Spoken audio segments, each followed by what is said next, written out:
I'm never mean to you. I speak to you. I said, don't I speak to you when you speak to me? Yes. Then what is the damn problem? Take your ass to bed. Hi, thank you for tuning in to another episode of A Day in the Life of a 50-plus unemployed filmmaker. I'm Patricia Tone. I have another story for y'all. When I got to Cal State LA, CSULA, I lived in the dorms. It was supposed to be a more mature dorm or something for older students. You know, there were 4 of us there, 2 big rooms, 2 roommates in each room, a big living room, a big kitchen, and a really nice big bathroom. I have to admit, I liked the setup of the toilet being in one area and the bathtub on the other side, and then there was a double sink. And I had this white chick. She had really pretty red hair. My roommate was an Asian girl, but she was from Russia. And then there was another chick with the redhead girl. I didn't see her that much. One night, I hear this noise. We all get up, and redhead chick is trying to unalive herself. And they're in there trying to calm her down. And they've called the RA, and it's just a whole bunch of noise in there. And she's screaming and all that. And so I started talking to her, and I started asking her questions. How does she feel? What do you think you should do about that? And how do you think so-and-so would feel knowing you were behaving in this manner? And you know, just asking questions to make her think. That's what I did. And to make her calm down. And my goal was to get her to think of not being selfish. I say, so if you do this, you know, you're being really selfish. And you what you're doing will affect other people who love you, you know. And I don't know exactly all the words that I used, but it worked. And so she calmed down. The RA showed up or whatever. They wrote the report up. And I got a call the next day that they wanted me to come to the housing office. So I go to the housing office, and the lady that's over everybody, she's like, wow. I heard what you did. How did you know what to say to her? I said, I don't know. I didn't know. When she was going through whatever she was going through and whatever conversation she was having at the time, I just made her think more deeply about it. I said I made her feel like she was being heard and understood. And I just let her know that everybody goes through things in life. And, you know, I didn't have a recipe or, you know, I've never done this before. I just started talking to her. She's like, wow, that's great. That's a nice thing you did. It really worked. I said, well, I'm glad it worked. And eventually the girl left. She moved out. That was the last time that anybody ever talked about it or I ever saw her. And that semester, my roommate, again in the middle of the night or morning, wakes up and she's crying. And I'm like, what the hell is wrong with you now? You don't talk to me. You don't. I said, girl, I don't have time for this bull.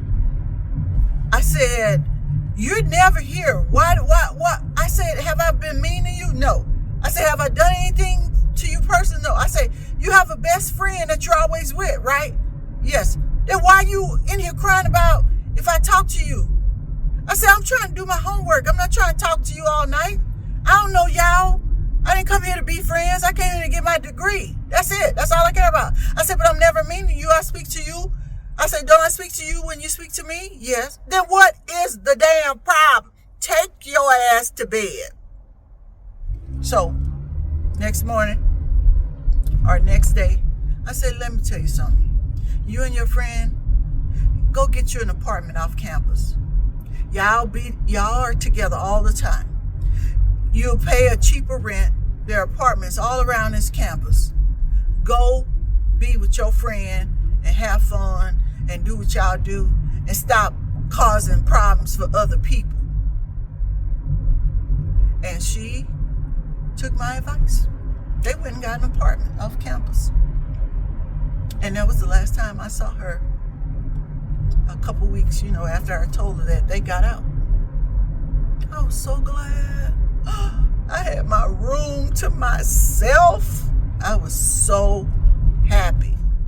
Because her friend didn't like me. So that's where I think, her friend had an uneasy spirit. She had a negative energy. And she never liked me. From the moment she looked at me, I could tell she didn't like me. So she was probably putting stuff in the little girl's head each time to make her finally snap or something. I don't even know. But what I do know is I ain't had time for it. That's what I do know. I ain't had time for that mess. And I had my own big room to myself, I think for 2 semesters. And then they brought in another girl, right? I think she said she was an RA. It was a black girl, real pretty girl. And I came home and the door was open to my room, which made me upset because my personal things are in there, my computer, everything. I said, why is this door open? She said, I'm moving. I said, no, baby, you gotta lock this door when you leave. You can't be leaving my stuff unattended while you trying to do what you do. That's your business. I already live here. You need to lock this door because I don't know who coming in and out of here with the other 2 roommates on the side. You need to lock this door. And then I come back. I went to a class. She said, okay. I come back and her friends are on my exercise ball. They just bounce and they all on my... I said, if y'all don't get your ass off my bed, put my stuff. This is not her stuff. This is my stuff. You're not going to be disrespectful up in here. I pay for this. The next day, she was gone. I was so glad. I had my whole room to myself again. And now this time, the new little girl that was on the other side, Sonia, she had her own room. Baby, we had a ball up in there, honey. And Sonia went home for Thanksgiving, and I stayed there. And I cooked this Thanksgiving dinner, baby, that'll make you slap your mama. It was off the chain. And so one of the girls I knew in school, she had stayed for Thanksgiving as well. And she called me and she was like, Patricia, you staying here? I said, yeah, I'm staying here. She said, what are you going to do? I said, I'm cooking. And she was like, you did? I said, yeah, you can come over if you want to. And I told her what I cook and everything. And she came over and then she wanted a piece of pie. I said, that's not sweet potato pie, that's pumpkin pie. Pumpkin pie? Who eat pumpkin pie? I said, I eat pumpkin pie. I said, but that ain't your average pumpkin pie. Baby, I had melted marshmallows on top. And it had all the flavorings of sweet potato pie. She had the audacity to ask me if she could take a whole pie home when she left. You out your damn mind. I baked 2 pies. Now you getting a piece of this one. I give you another little piece when you leave. But ain't no whole pie going up on out of here, baby. Oh no, you done lost your mind. But we had fun that day. We sat up there and ate and watched movies. I had the whole apartment to myself. And we was right back in there on that couch. Oh, that was a good day. That was a good holiday that year. Oh, back to roommate. I had one more. Okay. So then, here we come for the next semester, and they put this black girl, track star girl, in my room. Well, I don't know if she was a star, but she was a track girl, and she was on the track team, and she wanted to be, she was studying kinesiology. And what I was laughing at is she couldn't ever say the word kinesiologist or whatever. And I'm thinking, how you going to be a kinesiologist and you can't even say it? I can't even say it because every time she said it, I got confused and I didn't know what she was talking about. And I know how to spell it, but I was like, oh, she done messed me up with the pronunciation of this word. But here's the thing. She was always in the room smelling like weed. And I had to straighten them out too. And she tried to get revengeful and have all her track girls over there in our dorm room. And I said, oh, no. Y'all got a whole track building. I said, first of all, why are you even over here? The track team got their own spot, their own joint. And then one night she even tried to sneak her boyfriend in there, and she was laying all stiff and in the bed, didn't move. You know, you could tell when somebody, I'm like, I know she ain't that thick up around her neck. And I was like, girl, if you don't get this damn man out of my room, I don't know him. I don't even know you. Y'all ain't finna wake up and kill me in my sleep. No.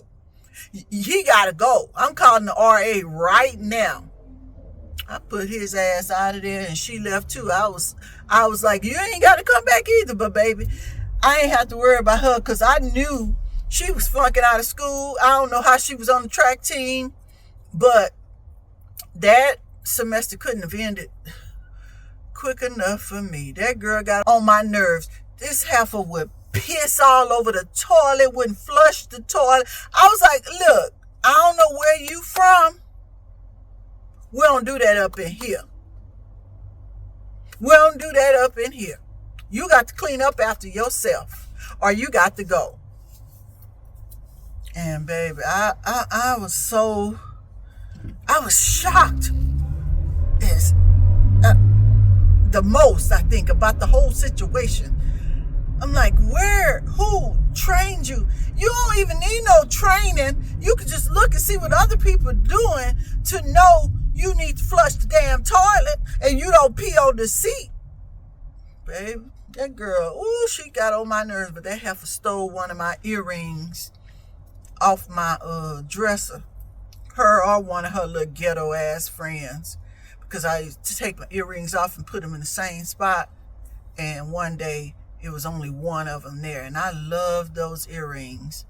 I was so mad. I'm still mad. I don't like people. Don't touch my stuff. I don't touch your stuff. Don't touch my stuff. Don't have no attitude with me. I ain't had no attitude with you. I think it was the last semester. I had another time where I had the room to myself. And I was so happy. I was so happy. Yeah. It wasn't that bad. I mean, overall, my dorm room happenings weren't that bad. They weren't that bad. I was happy to be on campus because of where Cal State LA was located. And we always did have to walk up these big old flights of stairs to get up to the campus. That's the part I hated the most, especially when I had all that equipment from film school, carrying it up and down those stairs. That was not pleasant. But those were the days of my dorm room dwellings. And that's another episode of A Day in the Life of a 50-plus unemployed filmmaker. Thank y'all for watching. I really appreciate it. Leave a comment, leave a like, hit that subscribe button. Share the channel. Can't y'all talk it up for me? Give me a little pepping. Little pep talk around this joint, huh? See you next time. Have a great day.